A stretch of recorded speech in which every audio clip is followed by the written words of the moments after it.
Hello, Gary Crowley here with DoItYourselfJointPainRelief.com, and this is video 2 of 3 videos of the best groin stretches. In video 1 we did perhaps the most important part of setting up the groin stretches so that you will get the most and best results from doing them. We basically released your abductors, the muscles that pull your leg out, so that when we go to stretch your adductors, the muscles that pull your legs together, they'll be more likely to let go. So if you missed video 1, please go do the setup, because without the setup you're probably not going to get the results that you're hoping for.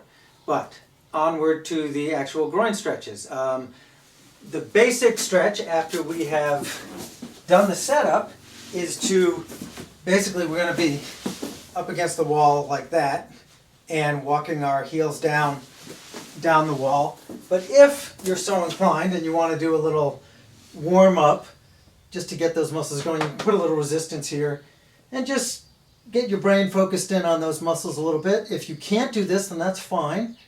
You can even do this against the wall too. Point your feet out when you do it. But that kind of gets things warmed up a little bit. These adductors get your brain all focused in there. And then you come over and you sit right against the wall, and then you just turn.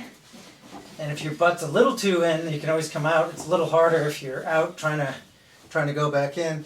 And then you're just gonna put those feet out as far as they kind of naturally want to go. I do this a little bit. I'm obviously not a Cirque du Soleil performer, but some of you might, you might be up here if you're really tight, and that's fine. Wherever you are is fine. But you're gonna walk down to where you're basically reasonably comfortable. Feel a little bit of stretch in there, like right about here. I start feeling a stretch. And now what a lot of people do is they'll have you sit here, and then every 30 seconds or a minute or so they have you walk your feet down the wall, and that's great. But I find I get a lot more result with a little more active participation from the muscles I'm trying to stretch.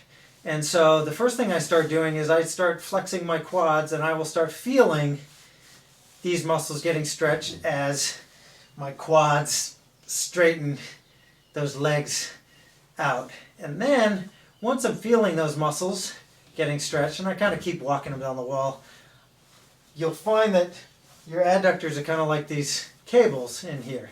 And you can reach right in there with your fingertips, and if you want you can use both hands on each one. I kind of do both, but you can reach right in there and you find a tender spot, and then you flex your quads and you'll feel that tissue move under your fingers, and it just gets that much more of a release out of these adductors. And you just search around. I tend to start kind of in the middle, and then I'll move down a little bit, because down here there's a good spot, and then I'll move toward me a little bit, and you just investigate around and you'll find the tender spots. And as you find those good spots and you flex those quads and even tilt your pelvis a little, arch your low back a little, you'll feel those adductors have to lengthen a little bit. And when you press on them and you make them lengthen, then they really have to lengthen. And then, forgive me, but it may be from 30 years ago of doing Taekwondo, I do like to do a little kneading on these guys. It seems to, I don't know, seems to wake them up in a way that nothing else does, and I can blame Master Kim for this if I must, but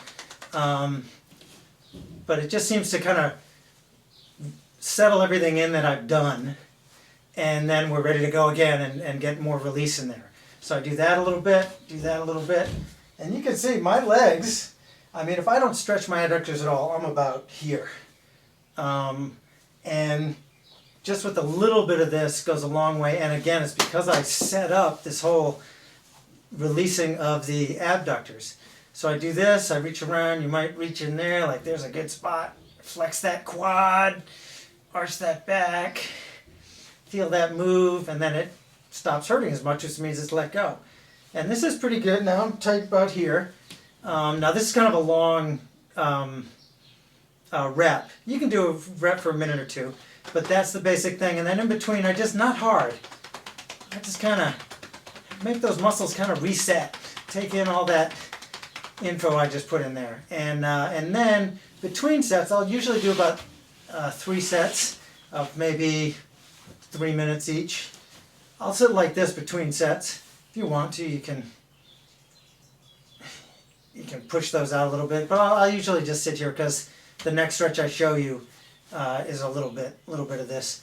But I'll sit here like this for a minute or two till I'm kind of rested and ready to go, and then I do it again. And I'll usually, sometimes you even get a little improvement after doing that. But then back again, flex those quads, dig into these adductors. See, I think most people, they're not digging in here, and I think you get so much more out of this if you're just, even if it's not perfect, just find those tender spots and just pull on them. Flex your quads, pull on them, arch your back, pull on them. And your brain will react to that. Your cerebellum at the top of your brainstem that governs all the settings for these muscles is going, oh, wow, there's a lot of input there. I better pay attention and release those settings that I have for those muscles. And then again, a little bit of that in between, and you're good to go. And this is probably my favorite stretch to do if I'm going to stretch my groin again after I've done the setup. And then if you've been doing it a long time, sometimes you kind of got to pull these legs in a little. Sit like this, and then when you're ready, tip to one side or the other and get up. And that is the V stretch, I call it, and on the wall. And again, what makes it different is I have you actively kind of participate in releasing that tissue while you're stretching it. So that's video 2 of 3. I hope that was helpful, and I look forward to seeing your video 3. Thanks for your time.